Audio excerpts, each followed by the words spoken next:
How are you getting on with the New Year's resolutions? I promote the fact that you need to be very clear on what it is that you want.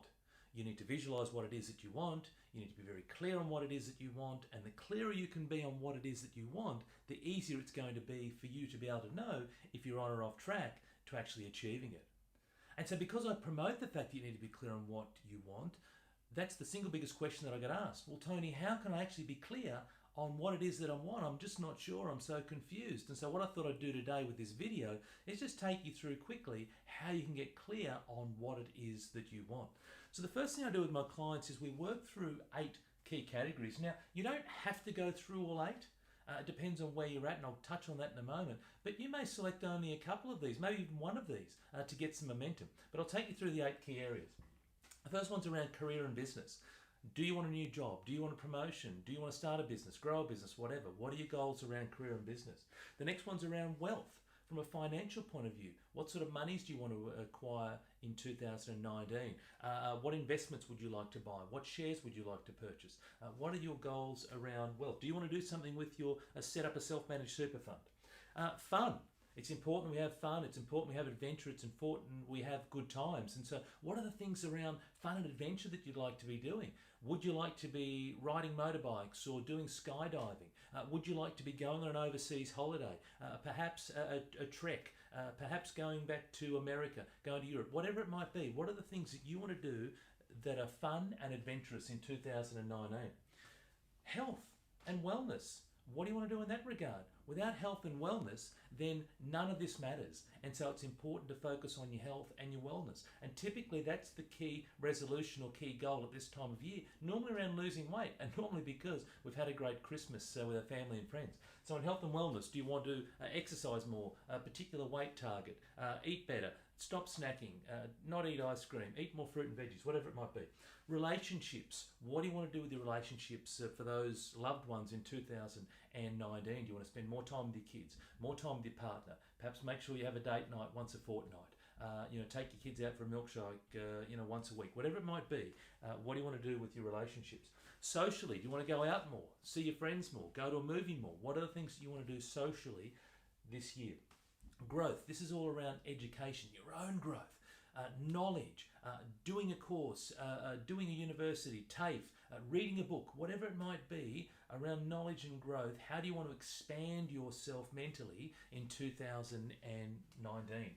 And the last one is around spiritual. So for some of you, you may not resonate with this, but for those who have higher beliefs and faith, then what is it that you want to do there? You want to go to church more often, pray more often. What are the things you want to do spiritually in 2019? So there are the categories. So you start with the top line categories. Again, like I said, you don't need to go through all 8. You might pick one, and you might just start with that one. It depends on where you're at. Right, so where are you at? So are you looking to start? Have you been either you've never done goal setting before, or you have done goal setting but you've had a little time off from goal setting, or are you growing? Right, and so the difference here is that if you're starting, then my strong suggestion is just start small. Get momentum. This is all about just getting momentum, get back on track, and then we can build up from there. But you just want to pick one, maybe 2 of these areas and just start to get some momentum, start to believe in goals and goal achievement, and then we can build on that moving forward. In regards to growing, then no limits. No limits mentality means what is it that you want to get to? Take off those limiting beliefs that you've got for yourself and really shoot for the stars. We're now going to look at applying this into a SMART acronym. And SMART stands for specific, measurable, achievable, relevant, and time. So from a specific point of view, it's about creating a specific goal, being as clear as you can be with that particular goal. From a measurable point of view, you want to put some times around that. You want to put some measures around that. So for example, if we just pick on health, you want to lose 2 kilos in 4 weeks. So you've got some specific targets within that. Now that's your overarching goal. And then underneath that is a whole lot of smaller goals that are going to help you do that. Right? So it could be that you enjoy running, for example. So in order to lose your 2 kilos from an exercise point of view, you want to run 3 times a week for 30 minutes. So you want to do that for the next 4 weeks. And then the other stream is around nutrition. So you want to make sure that for the next 4 weeks that you're keeping your calories at 1,500 a day. Again, I'm just making stuff up. Okay, so that's the measurable side of things. Is it achievable? So if you go and say, well, you're going to run 3 times a week, but you know that you've got a whole range of work commitments, family commitments, etc., then is 3 too much, too little?